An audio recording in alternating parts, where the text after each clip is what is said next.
Hey everybody, welcome back to the channel. Today I'm going to do a contest video for my buddy JT. JT's Record Room celebrating 3,000 subscribers. If you don't know JT, he's based in Nevada. One of the really friendly guys out there in the VC. We've been buddies for 3.5 years, I'd say. Started around the same time. His channel's really excelled and taken off. He's one of these guys that goes to garages and all kinds. He finds these great shows and shops, and for some reason he's able to come up with these pristine albums at relatively low prices. He's got a massive collection. We've had several conversations through the years, real long conversations. In fact, once we get talking, we start talking about everything besides music. He's a big movie lover like I am. I would just talk about life in general, and he's got some great stories. One of the great storytellers, man. He can twist a yarn, so to speak. So I'm glad to be doing this for JT. Well deserved. A great man, great family man too. He does a lot of travelogue videos as well, and he's been to Asia, and I saw he's done island videos and stuff with trains. I mean, he's really good with the camera. So JT, entering the contest here. Congratulations again to you. 3 things. He wants to show 3 albums with either fruit, vegetables, food on the cover, the gatefold, the title, whatever. Food-related albums. Also do a shout-out and an album you recommend. Could be old, could be new. Anyway, let's start with the 3 food-related albums. First, I'm going to hit Steely Dan. See the bananas here on the corner. This is their debut album, Can't Buy a Thrill, from 1972. It had the hits Do It Again and Reelin' in the Years. Also has Do It Again, which is one of their great songs. Later they would delve more into the jazzy style, jazz rock, pop kind of thing. This is when they were a full rock band with 6 members. Walter Becker and Donald Fagen being the core of the band that would follow through their career. So we'll start with Steely Dan, Can't Buy a Thrill, just a fantastic debut album from the band. Next up, this is Supertramp's Breakfast in America.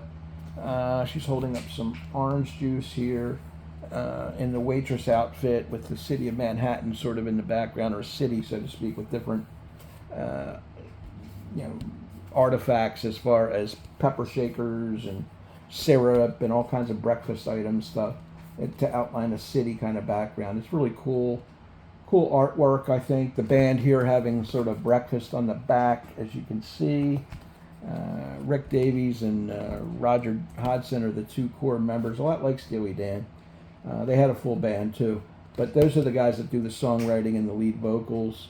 This had several big-time hits on it, like The Logical Song, Take the Long Way Home, of course, the title track, Breakfast in America, and Goodbye Stranger.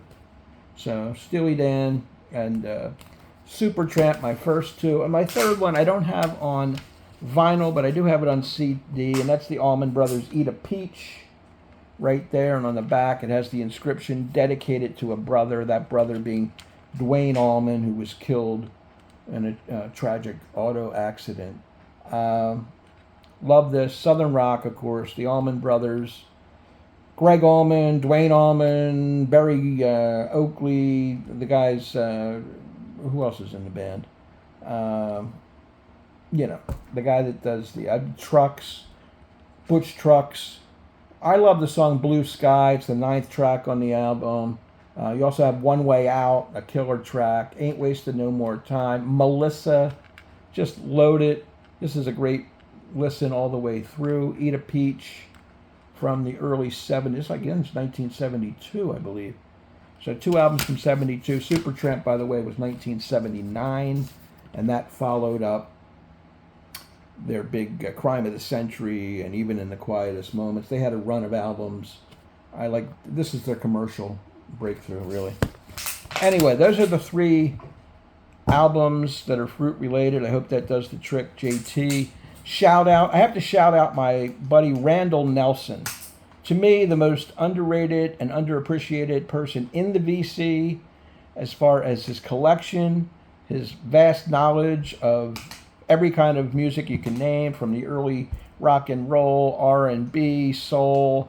He does Americana. He's a huge Van Morrison fan. The Who is his favorite band. Van Morrison's his favorite artist. He's a Bob Dylan fan, a Bruce Springsteen fan, and he gets into the Dave Edmunds of the world and Nick Lowe's and all these, John Hyatt. He can talk circles around pretty much anybody in the VC about all kinds of music. He loves movies too, especially the older ones. We've done a lot of movie stuff together on Brian Massey's channel, Massey's Main Entertainment, and Randy never ceases to amaze all of us with his knowledge of those early films, the film noirs and suspense, Hitchcock, so on and so forth. So sub up Randall Nelson, that's my big shout out. As far as an album to recommend, JT wanted us to recommend an album. This is a guy I think that sort of got bypassed, and that's Steve Forbert. This is Jack Rabbit Slim from 1979. This is his second album. He was supposed to be along the line of a Dylan or a Springsteen storyteller. He's got the raspy voice. He had minor success with the hit Romeo's Tune. Don't know if you remember that, but it's solid. And there's a couple other songs on there that had some FM airplay, like Complications and Say Goodbye to Little Joe. I've always liked Steve Forbert.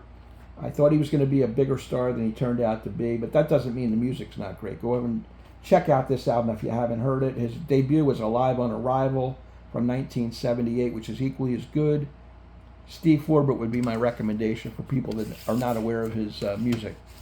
So I hope that does it, JT. Again, congratulations to JT. Sub him up if you haven't already. He's already at 3,000 and working his way to the next plateau.